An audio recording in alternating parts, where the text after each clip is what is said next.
Obubenje bw'oku masomero mu baana gamba ng'okunuuka n'okumenyeka bimu ku bizibu ebisinga okusoomooza abaana naddala nga bazannya.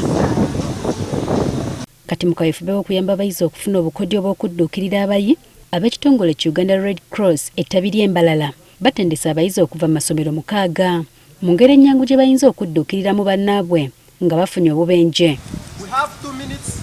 Bano babalaze engeri gye bayinza okuyamba bannaabwe naddala nga bamenyese olwo balyoke babadduse okutuuka mu ddwaliro.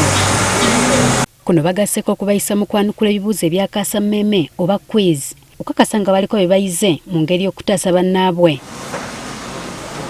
Akulira ettabi lya Red Cross Embalala, Christine Ayebazibwe, agambye nti kino bakikoze okukakasa nti abayizi bazze babatendeka babikwata.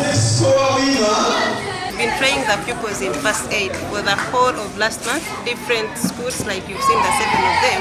So we're keeping them with the first aid skills so that they can be able to help at school and in community. Alina essuubi nti ebayize byakubayamba ne bwe banaabeera nga bazzeyo mu byalo gye bava era nga kaweefube ono baakumutuusa ne mu masomero amalala.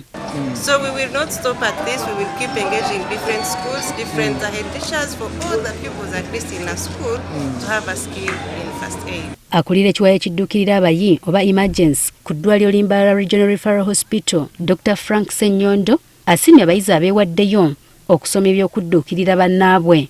I just implore you right now, I want to see many doctors from you. This is the basis of emergency medicine. Owen Ariho, omuyizi okuva mu Calvary Junior abawangudde empaka zino, aliko byatubuulidde. In fact, when I grow up, it helps me to get a job. Even though I am like on a course of being a doctor, when I have such skills of first aid, they help me to become a very good skilled doctor. Okunoonyereza kulaga nti newankubadde kyabuwaze amasomero gonna okuba n'engeri gye gayinza okudduukirira abayizi abafunye obuvune oba abayi, mangi gazuuliddwa nga tegalina ngeri yonna yakudduukirira abayizi bali mitawaana. Kale ng'okutendekanga kuno kwa nkizo.